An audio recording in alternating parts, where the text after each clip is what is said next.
Para iniciar, Padre, te damos gracias por tu amor, gracias por tu misericordia, por tu gracia, gracias por tu soberanía, gracias por tu poder. Tú eres un Dios bueno, santo, único, verdadero. Tú eres un Padre fiel, un Padre bueno. Te damos toda la gloria y la honra por quien tú eres. Gracias por permitirnos ser expuestos a tu palabra, para poder conocer, Señor, tu carácter, para poder conocer tu corazón.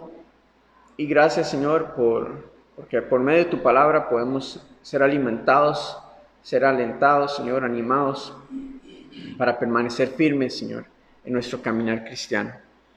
Te damos toda la honra y la gloria a ti. Ponemos ese tiempo de estudio en tus manos. En el nombre de Cristo Jesús oramos. Amén y amén. Muy bien, estamos en 2 Corintios. La semana anterior iniciamos con esta carta. Recordemos un pequeño resumen. Pablo esta carta la escribe estando en Macedonia en respuesta a una situación que se había estado dando en la iglesia de Corinto, como es costumbre.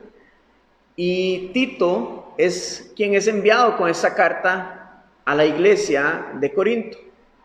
Ahora, en la introducción de esta carta, Pablo se presenta como apóstol de Jesucristo conforme o según la voluntad de Dios. Y esto es importante porque Pablo había estado siendo difamado en la iglesia de Corinto. Había quienes estaban tratando de quitarle o de desmentir o de difamar su autoridad respecto a la iglesia. Entonces Pablo se presenta a sí mismo como uno que ha sido enviado, eso es lo que significa la palabra apóstol, uno que es enviado por Jesucristo por la voluntad del Padre. Entonces ese es su respaldo, su sello de garantía, ¿verdad?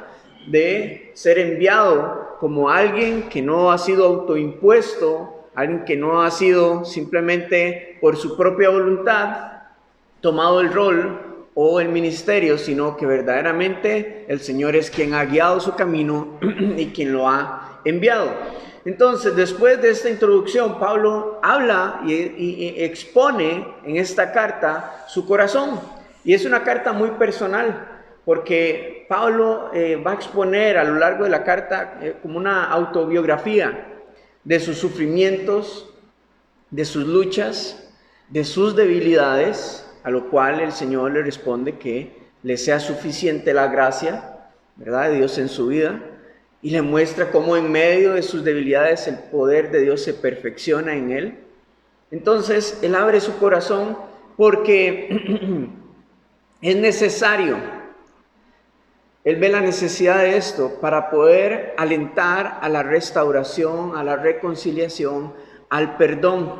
Entonces, esto porque anterior o previo a esta carta, Pablo había enviado otra carta conocida como la carta, una carta dura de palabra, una carta llena de exhortación. Una carta que no la conocemos porque no se encontró, pero que fue en respuesta a lo que estaba sucediendo con esta persona que estaba difamando a Pablo en Corinto. Una carta severa, ese es como se le conoce, la carta severa. No la conocemos, no tenemos mucha información de ella, pero en el libro de 2 Corintios tenemos algunos detalles o matices los cuales nos hablan acerca de las duras palabras que Pablo dedicó para que la iglesia o el liderazgo de la iglesia hiciera algo en respuesta a lo que esta persona estaba haciendo. Porque a través de la difamación, a través de la murmuración, lo que estaba trayendo era división. Y no solamente esto, estaba afectando el ministerio de Pablo, pero también afectaba implicativamente su predicación. Porque entonces muchas personas iban a dudar acerca de la credibilidad de lo que él estaba enseñando. Entonces, no es nada más como defenderse porque alguien está hablando de él, sino que verdaderamente esto podía traer un efecto profundo en el corazón y en el caminar de fe de los creyentes.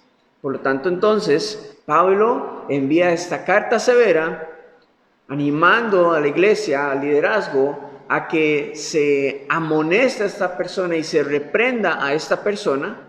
Y parece que sus palabras fueron fuertes, porque Pablo más adelante, vamos a ver, él dice que escribe con lágrimas, con dureza, y por eso no quiere ir a visitarlos en este momento, porque ha habido una afectación en el corazón de la iglesia.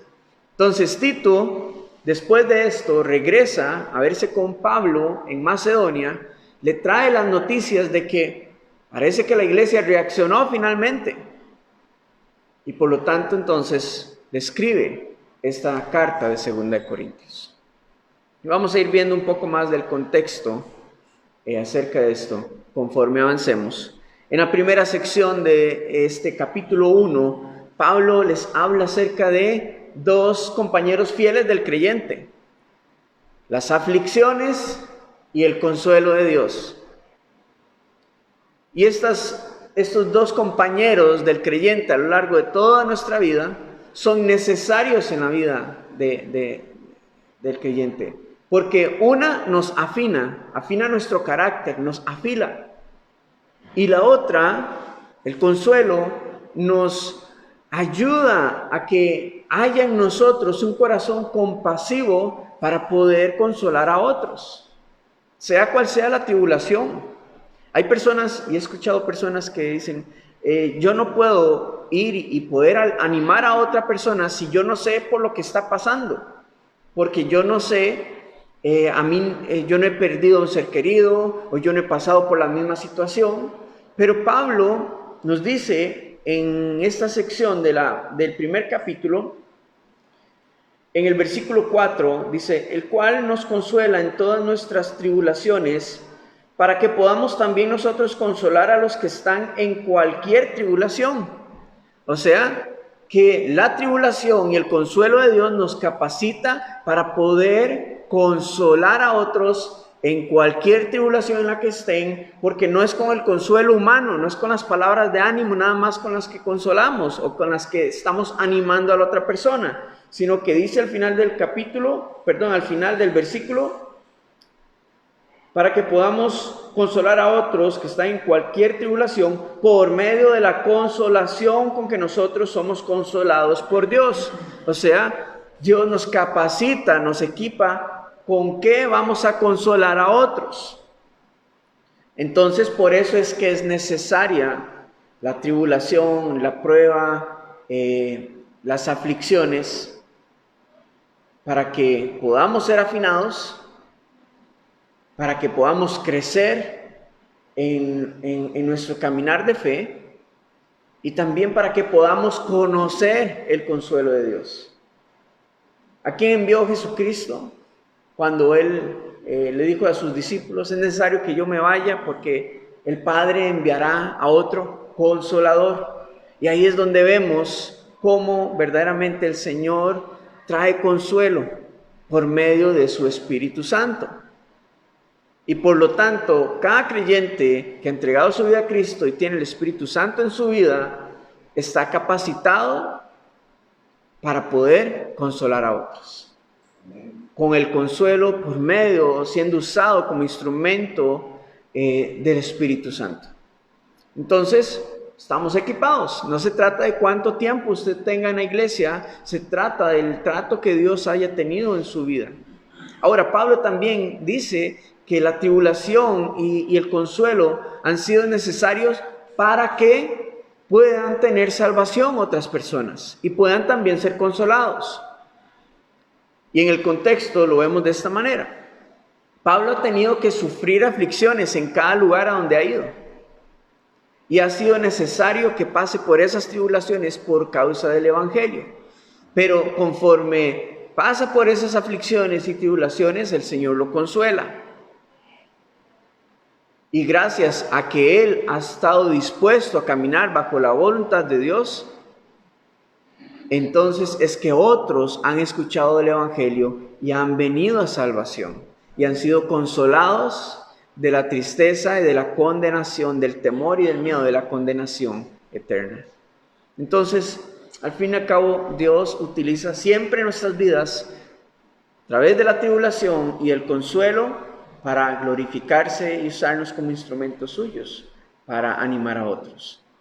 Ahora, resulta que cuando Pablo escribe la primera carta, en el capítulo, vamos a regresar un momento, en el capítulo 16, en el versículo 5, Pablo dice: iré a vosotros cuando haya pasado por Macedonia, pues por Macedonia tengo que pasar, y podrá ser que me quede con vosotros, o aún pase el invierno, para que vosotros me encaminéis a donde haya de ir, porque no quiero veros ahora de paso, pues espero estar con vosotros algún tiempo, si el Señor lo permite.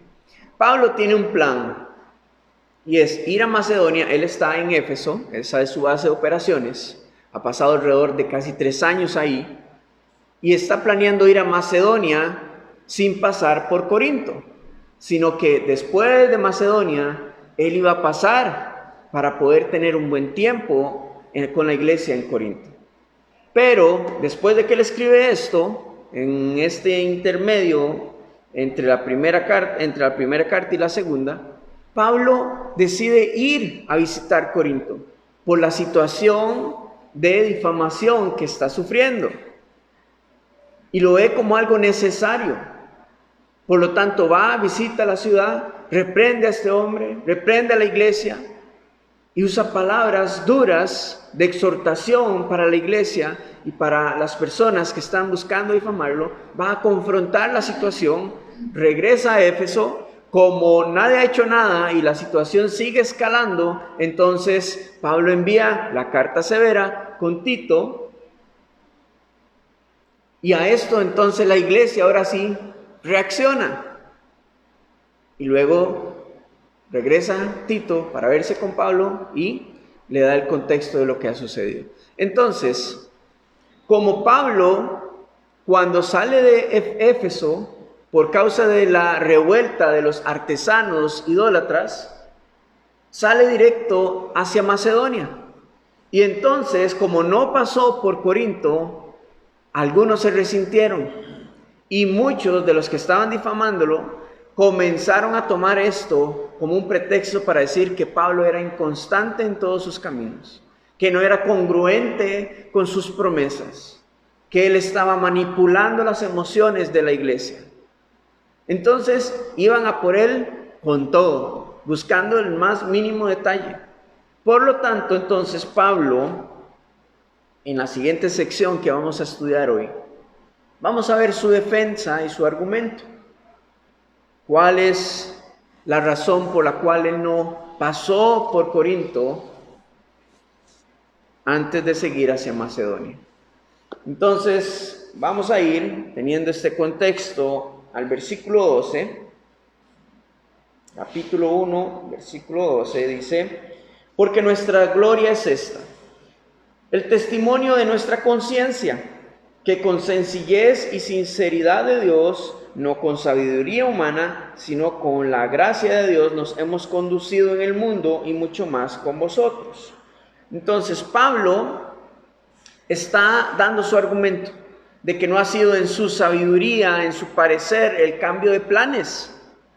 Él tiene una línea, un plan establecido, tiene un itinerario, pero hay margen, en medio de este itinerario, hay un margen para escuchar la voluntad de Dios. Por eso, al finalizar lo que leímos de 1 Corintios, él termina, después de dar cuál es su proyección de planes, termina diciendo: si Dios lo permite, si el Señor lo permite. Porque esa es la puerta, ese es el espacio que él genera, sabiendo de que él no vive para sí mismo, sino que ahora su vida es para el Señor y por lo tanto el Señor es quien guía su camino. Así que ese es su testimonio. Y les está diciendo entonces a la iglesia que no es que Él esté cambiando solo porque hoy amaneció con ganas de hacer otra cosa. Él está cambiando los planes. Él no es inconstante, sino que simplemente está buscando siempre caminar bajo la voluntad de Dios. Entonces, básicamente Pablo es flexible ante los planes de Dios. Por eso les dice que con sencillez y sinceridad de Dios, poniendo al Señor como testigo de que verdaderamente Él es quien lo guía a todo lugar. Ha sido su gracia. Versículo 13 dice, porque no os escribo otras cosas de las que leéis, no os escribo otras cosas de las que leéis o también entendéis, y espero que hasta el fin las entenderéis. Dando a entender de que hay muchos detalles que Pablo no les ha compartido, porque es algo en lo que el Señor está tratando con él. Y por lo tanto, si Él se las expresa, probablemente ellos no van a comprender. Pero al final se van a dar cuenta de que todo tiene un sentido y un propósito más allá del entendimiento humano. Entonces, continuamos en versículo 14. Dice, como también en parte habéis entendido que somos vuestra gloria, así como también vosotros la nuestra, para el día del Señor Jesús. Pablo está afirmando, ustedes ya entienden que mi gloria es que ustedes estén creciendo en la fe y que la gloria para ustedes, de mi parte, es que yo les haya enseñado el evangelio de salvación. Entonces, comprendan que todo tiene sentido cuando venimos y aporta para el reino de Dios. No es por voluntad propia, sino que verdaderamente todo tiene un sentido y está aportando para el reino de Dios.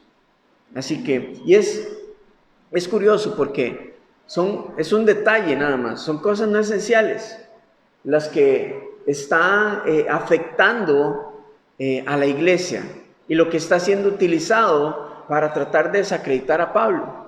Algo meramente sencillo, simplemente porque no pasó por la ciudad de Corinto a visitarlos. Cuando él ya les dijo que el plan era primero ir a Macedonia, luego visitarlos, ahora están algunos resentidos. Y lo que muestra esto es inmadurez espiritual. Detalles como estos. Pero Pablo aún así, humildemente está respondiendo ante esta situación. Continuamos. Versículo 15 dice, con esta confianza quise ir primero a vosotros, para que tuvieseis una segunda gracia. O sea, después de que ya había visitado, les había enviado la carta severa, él tuvo la intención de ir primero ahí antes de ir a Macedonia. Y por vosotros, versículo 16, y por vosotros pasar a Macedonia, y desde Macedonia venir otra vez a vosotros y ser encaminado por vosotros a Judea. Porque recordemos que al final de sus viajes misioneros, él tenía su itinerario ir a Judea, o sea, ir a Jerusalén. ¿Por qué? Porque él deseaba ir allá primero, pasar Pentecostés y luego salir, emprender su siguiente viaje misionero hacia Roma. Pero sabemos la historia en el libro de los Hechos, que no salió como él planeaba. Pero ahorita vamos a ir con ese ejemplo. Así que, versículo 17, al proponerme esto, ¿usé quizá de ligereza? ¿O lo que pienso hacer, lo pienso según la carne para que haya en mí sí y no? Mas, como Dios es fiel, nuestra palabra a vosotros no es sí y no. Porque el Hijo de Dios, Jesucristo, que entre vosotros ha sido predicado por nosotros, por mí, Silvano y Timoteo, no ha sido sí y no, mas ha sido sí en él. Vamos a hacer una pausa ahí, porque, de nuevo, están buscando cualquier mínimo detalle para ir contra Pablo y agarrarse de eso para señalarlo como manipulador de la iglesia, como alguien que está ejerciendo autoritarismo sobre la iglesia. Entonces, Por eso Pablo en el versículo 17 les dice, estos han sido los planes, sí, estas han sido las ideas, pero yo me he manejado conforme a la voluntad de Dios. No es que por capricho he cambiado los planes o por conveniencia, sino que verdaderamente ha sido el Señor quien ha ido cambiando los planes que tenemos. Ahora, ¿acaso ha hablado con ligereza? ¿Acaso entonces es inconstante en sus caminos al decir sí y no? No, sí, sí voy a ir, no, pero ya no. Claro que no. Y fundamenta su decisión de no ir o de adaptar sus planes a la voluntad de Dios, los fundamenta en la manera en la que Él predica el Evangelio. Reconociendo de que así como Él camina, como Él vive el Evangelio, así mismo lo predica, así de la misma manera Dios ha sido fiel en cumplir sus promesas. Y está comparándose con eso, que así como Dios ha cumplido sus promesas, Él también las ha de cumplir, pero no bajo su propia voluntad, sino que está sujeto a la voluntad de Dios. Ahora es interesante porque en estos versículos Pablo está dando a entender que su vida es congruente con lo que predica. Su vida es congruente con lo que predica. Y no solamente él, sino que con lo que predica Silvano y Timoteo también. Versículo 20, para poder darle más contexto, nos dice, porque todas las promesas de Dios son en Él sí y en Él amén. ¿De quién nos está hablando? De Jesucristo. Dando a entender que en Jesucristo todas las promesas de Dios se cumplen. Y en Él también son hechas. Porque la palabra amén significa esto. Así se ha hecho. Entonces, Pablo continúa diciendo, versículo 21. Por medio de nosotros, para la gloria de Dios. Y el que nos confirma con vosotros en Cristo y el que nos ungió es Dios, el cual también nos ha sellado y nos ha dado las arras del Espíritu en nuestros corazones. Entonces, este es su argumento.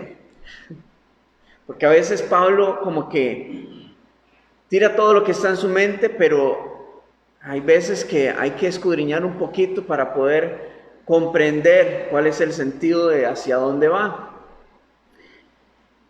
Pablo está tomando como fundamento su vida en Cristo para respaldar que Él no se maneja a sí mismo, sino siempre bajo la voluntad del Señor, y que es el Espíritu de Dios mismo quien va guiando su vida y el ministerio, conforme a su voluntad, conforme a la necesidad que el Padre vea que haya para difundir su Evangelio. Y fundamenta esto hablándole de que así como las promesas de Dios han sido fieles en cumplirse en Jesucristo, Jesucristo es quien lo ha llamado a Él, quien lo ha comisionado. Y no solo esto, sino que el Padre lo ha ungido, o sea, lo ha separado, al igual que cada creyente. Nos ha ungido, nos ha separado para consagrarnos exclusivamente para Él. Por lo tanto, la vida de cada cristiano, cada persona que ha entregado su vida a Cristo, que ha nacido de nuevo, ya no pertenece a sí misma, ahora ha sido ungida, ha sido consagrada para el Señor. Y el Señor es quien nos ha encomendado, quien nos ha enviado a cada uno de nosotros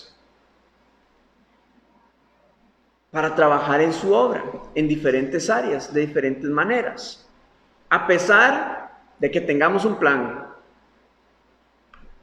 a pesar de que tengamos un itinerario que cumplir. Y pues los que más sufren ahí respecto a esta manera de vivir son los más estructurados, porque son rígidos en su estructura de que estos son los pasos que debe seguir, y en el momento en el que haya algo que se sale del libreto, entonces ¿qué sucede? Se le cae el plan y hay conflicto, y hay duda, y hay preguntas, pero dichosos los flexibles en el Señor, porque sufrirán menos, no sufrirán de más. Entonces Pablo está diciendo, Él es quien nos ha ungido, y no solamente esto, nos ha apartado, sino solamente esto, sino que nos ha confirmado de que Él es quien nos ha enviado. Y cuando dice que nos confirma en vosotros es porque ellos han escuchado la Escritura, han venido a salvación y por lo tanto deben comprender que su vida se basa en la voluntad del Padre, en cómo Él lo ha guiado. Versículo 22 dice, el cual también nos ha sellado como su propiedad. Y esa es la idea que Pablo está transmitiendo. Que el Señor ha sellado la vida de Pablo, la vida de sus discípulos, como su propiedad, ya no propiedad de sí mismo, no propiedad de este mundo, sino propiedad del Señor. Y les ha dado las arras, y las arras tienen el contexto, tienen la idea de compromiso. Y el compromiso con el que el Señor los ha sellado ha sido el Espíritu Santo que está en los corazones. Y en los cuales Él cumple sus promesas. Ahora, tenemos evidencia de esto. En el libro de Hechos, en el capítulo 9, vamos a ver algunos ejemplos de Pablo teniendo sus planes claros y sus metas bien fijadas, pero el Señor siempre interviniendo en los planes de Pablo. Hechos capítulo 9, tenemos la conversión de Pablo. Pablo tenía un itinerario, ya lleva las cartas de los sacerdotes para ir a la ciudad de Damasco, para extraditar a todos aquellos judíos cristianos para que fuesen condenados en Jerusalén. Fueron arrestados y algunos de ellos seguramente iban a morir. Pero ¿qué pasa en medio del camino? La intervención del Señor. Y él iba en busca de detener la difusión del Evangelio y esa intervención divina lo convirtió más bien, alteró su plan completamente, giró completamente su plan y lo convirtió en uno de los difusores más influyentes del Evangelio en su época. Luego también, más adelante, en Hechos capítulo 16, Pablo en su viaje misionero está pasando por Asia Menor y él quiere ir a visitar algunas ciudades ahí, pero ¿qué pasa? El Espíritu se lo impide. Y decide ir al norte de Asia Menor, a Bitinia, pero el Espíritu tampoco le permite. Termina en Troas, en un puerto. Y estando ahí, no sabiendo cuál era el plan ahora a seguir, entonces el Señor le habla a Pablo y le muestra a dónde debe ir. Y es cruzar el mar para llegar a Macedonia y de esta manera el Evangelio llegando a Europa. Entonces, es la intervención del Señor siempre en la vida de Pablo y es la manera en la que él se ha conducido por el mundo. Es lo que decía en el versículo 2, es la manera en la que él se ha conducido por el mundo. De la misma manera, no ha cambiado. Pero esto no quiere decir que su vida no sea incongruente o sea de doble ánimo. Simplemente es flexible y ha experimentado y conoce de que el Señor siempre va a cumplir sus planes. Ahora, Pablo tiene otro itinerario, otro plan. Al final de su viaje, quiere regresar a Jerusalén, pasar Pentecostés ahí y luego emprender viaje hacia Roma, a visitar la iglesia en Roma. Y precisamente estando en Corinto, escribe una carta de los deseos que él tiene de ir y visitar a la iglesia en Roma. Una iglesia que no conoce, un lugar que no conoce y que ahí el Evangelio ha crecido y ha crecido una iglesia. Pero en medio de ese plan está la intervención del Espíritu Santo, está la intervención de Dios. Vamos a ir a Hechos capítulo 20.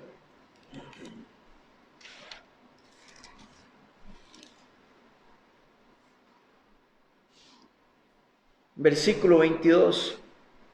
Porque ya está de regreso decide no pasar a Éfeso, sino a convocar al liderazgo, a los ancianos de la iglesia en Éfeso y de otras zonas aledañas en la ciudad de Mileto. Y en el versículo 22, él les dice esto: ahora he aquí, ligado yo en espíritu, voy a Jerusalén sin saber lo que allá me ha de acontecer.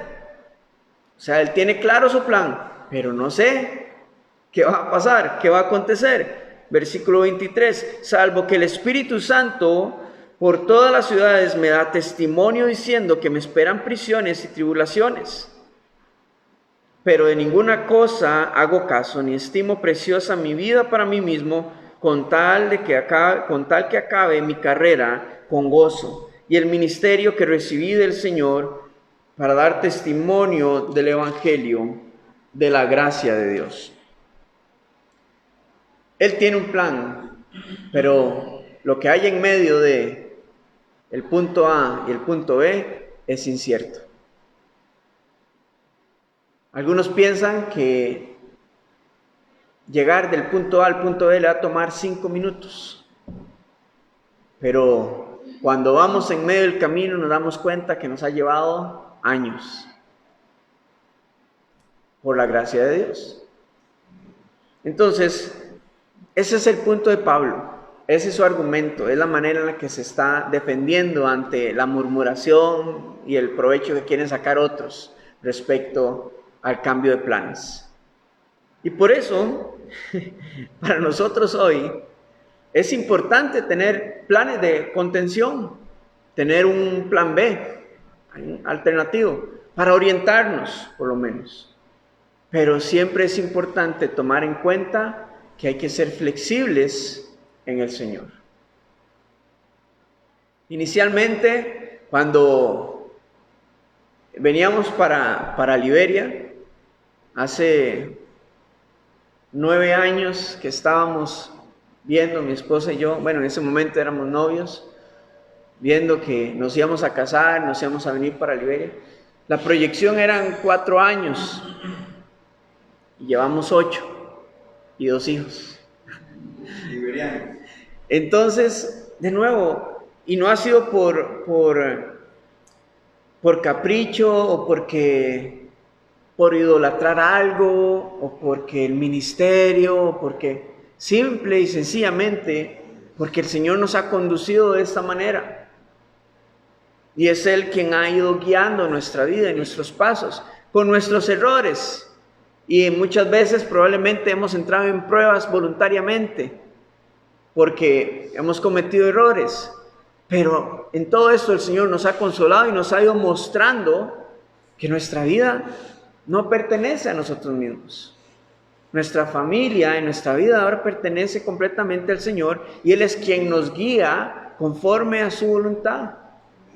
Y lo único que sabemos es que en medio del camino nos esperarán tribulaciones, aflicciones, pero también confiamos plenamente en que también nos esperan los consuelos del Señor. En la gracia de Dios. Entonces, esto es una garantía que cuando nosotros tenemos planes, el Señor va a intervenir, porque sus planes son más altos que los nuestros. Sus pensamientos son más grandes, más amplios que los nuestros. Sus misterios son indescriptibles para nosotros. Y cuando nos muestra a dónde queremos llegar, porque todos sabemos a dónde vamos, la morada celestial, esa es nuestra meta, esa es la carrera que Pablo desea terminar, llegar a la meta. Pero en medio de ese trayecto no sabemos qué nos espera más que tribulación, aflicción, formación, crecimiento en el Señor. Pero su consuelo, su fortaleza también. Es que a veces la gente se enfoca solamente en la tribulación, en la aflicción, lo cual no es nada bonito. Pero qué rico es cuando viene el consuelo del Señor. Es un refrigerio, es un bálsamo a nuestra vida. Es algo que sana, que restaura, que regenera y nos da y alimenta nuestra esperanza y afirma nuestra fe. Entonces, esta es la defensa de Pablo. ante las acusaciones y el provecho que quieren sacar algunos. Versículo 23 dice: mas yo invoco a Dios por testigo sobre mi alma, que por ser indulgente con vosotros no he pasado todavía a Corinto. No que nos enseñoreemos de vuestra fe, sino que colaboramos para vuestro gozo, porque por la fe estáis firmes. Pablo no ha ido a Corinto para darles un chance, darles espacio, darles un momento para que ellos, después de todos los conflictos y situaciones que han habido, ellos puedan reflexionar, puedan meditar en las palabras de Pablo, en la exhortación, en la amonestación, en la instrucción de Pablo, y no ser tan invasivo con ellos. Porque ¿qué sucede si Pablo hubiese ido y otra vez va de nuevo? Otra situación que genera fricción, va a lastimar aún más la relación entre Pablo y la iglesia. Pero el Señor le ha dado una sabiduría increíble para guardar distancia un momento. Y eso es lo que pasa a veces. Cuando hay situaciones de fricción, es bueno mantener a veces un momento de distancia para dar espacio para la sanidad. Y que sea el Señor quien tome control de la relación. Ahora, parte de lo que estaban murmurando contra Pablo es que él le decían: usted está jugando con las emociones de la iglesia y está manipulando su fe. Y Pablo les está diciendo acá: yo no soy Señor sobre ustedes. Mi autoridad no quiere decir que yo esté enseñoreado de ustedes y por lo tanto ustedes van a hacer y se van a manejar conforme yo le diga. Sino que, dice al final del versículo, sino que colaboramos para vuestro gozo. Pablo es un colaborador para la iglesia, al igual que cada pastor actualmente es un colaborador, no es un señor de la iglesia. El rol del pastor o nuestra responsabilidad no es decirle qué tiene que hacer. Tiene que hacer esto, no tiene que hacer esto otro. Es instruir, es alimentar, pero no puedo darle convicción a usted. La convicción la trae el Espíritu Santo por medio de su palabra. Pero yo no puedo manipular su fe, porque su fe no está puesta en mí, y si lo está, estamos equivocados. El momento en el que la iglesia ponga su fe en el pastor, está perdida. Está lista para caer en cualquier momento y ser destruida. Entonces Pablo les está dejando claro, el rol de él dentro de la iglesia es de colaborador para vuestro gozo. ¿Cuál gozo? De ser alimentados en la Escritura. Y reconoce que la fe de ellos está firme, no por Pablo, sino por la relación que ellos pueden tener con el Señor Jesucristo directamente.